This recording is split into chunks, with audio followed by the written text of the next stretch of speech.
बिस्मिल्लाहिर्रहमानिर्रहीम। आज के हम इस वीडियो में एक आलिमा लड़की का वाकया बताएंगे जो आपके लिए बड़ा ही दिलचस्पी का बाइस होगा।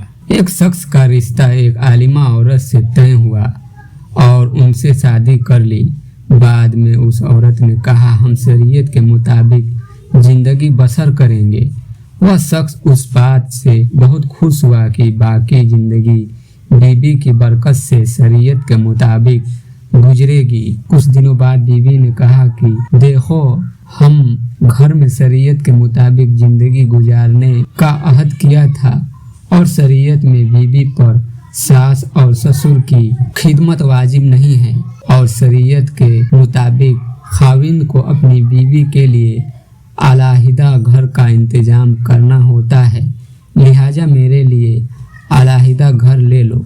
वह शख्स बड़ा परेशान हुआ। अलहदा घर लेना कोई बड़ी बात नहीं, पर मेरे बूढ़े वालिदैन का क्या होगा। उस परेशानी में वह मुफ्ती साहब के पास गया और अपना मसला उनको पेश किया। मुफ्ती साहब ने कहा, भाई तुम्हारी बीबी बात तो ठीक करती है। वह आदमी मुफ्ती साहब से तंज लहजे में कहने लगा, मैं आपके पास मसले का हल लेने आया हूँ, ना कि फतवा लेने। मुफ्ती साहब ने मुस्कुराते हुए कहा, एक तरीका है, अपनी बीवी से कहो शरीयत के मुताबिक मैं दूसरा निकाह कर रहा हूँ। मैं और वह मेरे वालिदैन के साथ रहेंगे और वह उनकी खिदमत भी करेंगे।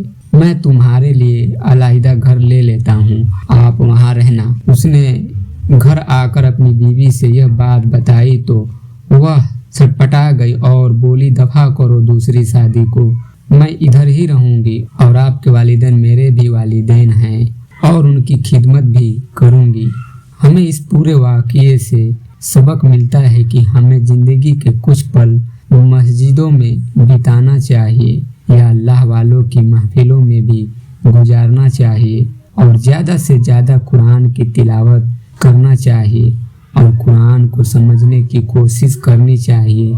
बेशक कुरान शरीफ पढ़ने से इल्म में इजाफा भी होता है। अल्लाह पाक हमें भी अपने प्यारे हबीब सल्लल्लाहु अलैहि वसल्लम के सदके दीन पर चलने की तौफीक अता फरमाए। आमीन सुम्मा आमीन।